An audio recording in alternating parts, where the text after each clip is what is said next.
शनि देव की कथा। आज्ञा दे गुरुदेव ने, देना शीश झुकाए। कथा कहूँ शनि देव की, भाषा सरल बनाए। एक समय स्वर्गलोक में सबसे बड़ा कौन के प्रश्न पर 9 ग्रहों में वाद विवाद हो गया। विवाद इतना बड़ा कि परस्पर भयंकर युद्ध की स्थिति बन गई। निर्णय के लिए सभी देवता देवराज इंद्र के पास पहुँचे और बोले, हे देवराज, आपको निर्णय करना होगा कि हम में से सबसे बड़ा कौन है। देवताओं का प्रश्न सुनकर देवराज इंद्र उलझन में पड़ गए। इंद्र बोले, मैं इस प्रश्न का उत्तर देने में असमर्थ हूँ।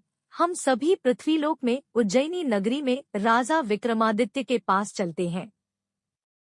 देवराज इंद्र सहित सभी ग्रह देवता उज्जैनी नगरी पहुँचे। महल में पहुंचकर जब देवताओं ने उनसे अपना प्रश्न पूछा तो राजा विक्रमादित्य भी कुछ देर के लिए परेशान हो उठे, क्योंकि सभी देवता अपनी अपनी शक्तियों के कारण महान थे।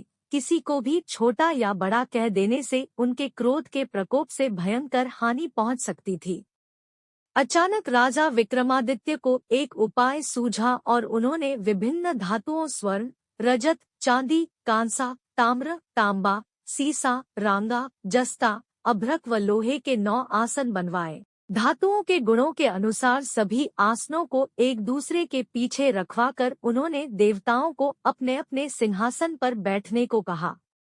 देवताओं के बैठने के बाद राजा विक्रमादित्य ने कहा, आपका निर्णय तो स्वयं हो गया। जो सबसे पहले सिंहासन पर विराजमान है वही सबसे बड़ा है। राजा विक्रमादित्य के निर्णय को सुनकर शनि देवता ने सबसे पीछे आसन पर बैठने के कारण अपने को छोटा जानकर क्रोधित होकर कहा, राजा विक्रमादित्य, तुमने मुझे सबसे पीछे बैठाकर मेरा अपमान किया है।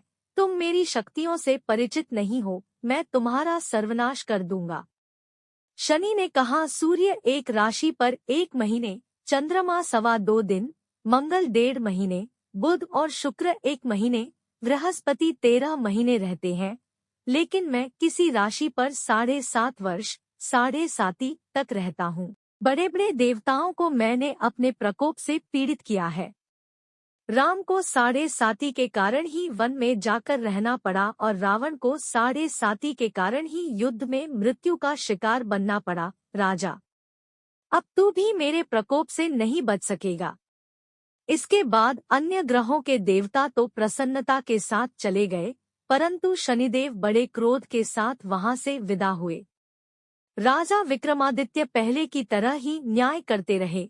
उनके राज्य में सभी स्त्री पुरुष बहुत आनंद से जीवन यापन कर रहे थे। कुछ दिन ऐसे ही बीत गए। उधर शनि देवता अपने अपमान को भूले नहीं थे।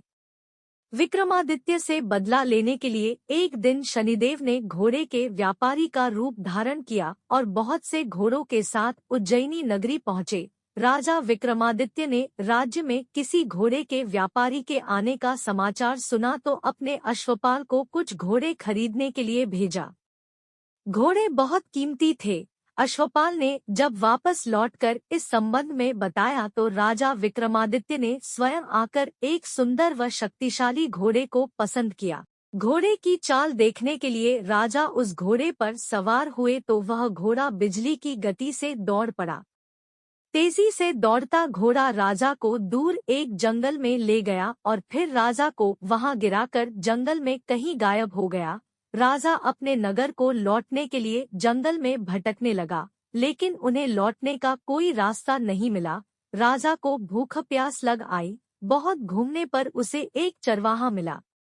राजा ने उससे पानी मांगा। पानी पीकर राजा ने उस चरवाहे को अपनी अंगूठी दे दी। फिर उससे रास्ता पूछकर वह जंगल से निकलकर पास के नगर में पहुंचा। राजा ने एक सेठ की दुकान पर बैठकर कुछ देर आराम किया। उस सेठ ने राजा से बातचीत की तो राजा ने उसे बताया कि मैं उज्जैनी नगरी से आया हूँ। राजा के कुछ देर दुकान पर बैठने से सेठ जी की बहुत बिक्री हुई। सेठ ने राजा को बहुत भाग्यवान समझा और खुश होकर उसे अपने घर भोजन के लिए ले गया। सेठ के घर में सोने का एक हार खूंटी पर लटका हुआ था। राजा को उस कमरे में छोड़कर सेठ कुछ देर के लिए बाहर गया।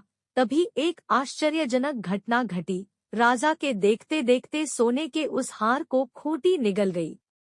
सेठ ने कमरे में लौटकर हार को गायब देखा तो चोरी का संदेह राजा पर ही किया, क्योंकि उस कमरे में राजा ही अकेला बैठा था। सेठ ने अपने नौकरों से कहा कि इस परदेसी को रस्सियों से बांधकर नगर के राजा के पास ले चलो। राजा ने विक्रमादित्य से हार के बारे में पूछा तो उसने बताया कि उसके देखते ही देखते खूंटी ने हार को निगल लिया था।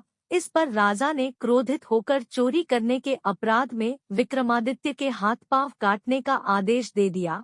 राजा विक्रमादित्य के हाथ पांव काटकर उसे नगर की सड़क पर छोड़ दिया गया। कुछ दिन बाद एक तेली उसे उठाकर अपने घर ले गया और उसे अपने कोल्हू पर बैठा दिया।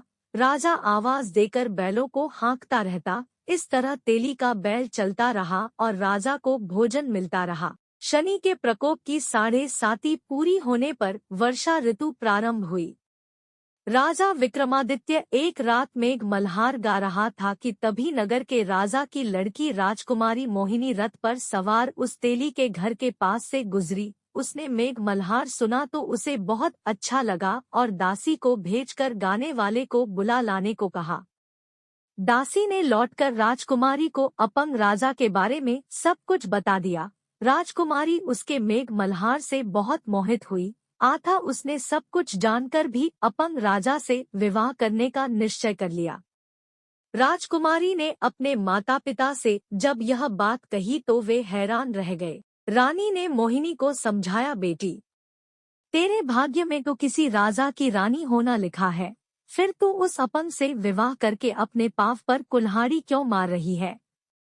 राजकुमारी ने अपनी जिद नहीं छोड़ी। अपनी जिद पूरी कराने के लिए उसने भोजन करना छोड़ दिया और प्राण त्याग देने का निश्चय कर लिया।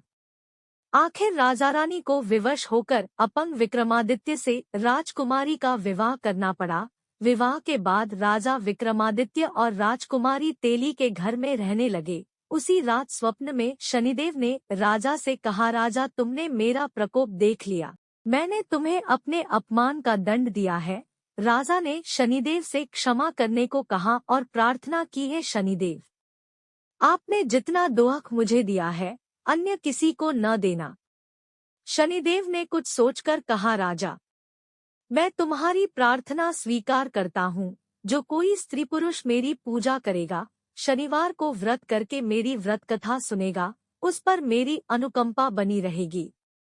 प्रातःकाल राजा विक्रमादित्य की नींद खुली तो अपने हाथ पांव देखकर राजा को बहुत खुशी हुई। उसने मन ही मन शनिदेव को प्रणाम किया। राजकुमारी भी राजा के हाथ पांव सही सलामत देखकर आश्चर्य में डूब गई। तब राजा विक्रमादित्य ने अपना परिचय देते हुए शनिदेव के प्रकोप की सारी कहानी सुनाई।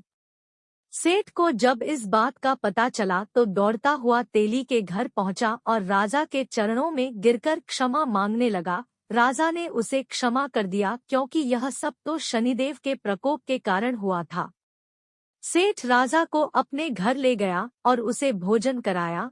भोजन करते समय वहां एक आश्चर्यजनक घटना घटी। सबके देखते देखते उस खूंटी ने हार उगल दिया। सेठ जी ने अपनी बेटी का विवाह भी राजा के साथ कर दिया और बहुत से स्वर्णाभूषण, धन आदि देकर राजा को विदा किया। राजा विक्रमादित्य राजकुमारी मोहिनी और सेठ की बेटी के साथ उज्जैनी पहुंचे तो नगरवासियों ने हर्ष से उनका स्वागत किया। अगले दिन राजा विक्रमादित्य ने पूरे राज्य में घोषणा कराई कि शनिदेव सब देवों में सर्वश्रेष्ठ है। प्रत्येक स्त्री पुरुष शनिवार को उनका व्रत करे और व्रत कथा अवश्य सुने। राजा विक्रमादित्य की घोषणा से शनिदेव बहुत प्रसन्न हुए। शनिवार का व्रत करने और व्रत कथा सुनने के कारण सभी लोगों की मनोकामनाएं शनिदेव की अनुकंपा से पूरी होने लगी। सभी लोग आनंद पूर्वक रहने लगे। ऐसी ही मजेदार और शिक्षाप्रद कहानियों के लिए हमारे चैनल को सब्सक्राइब करें।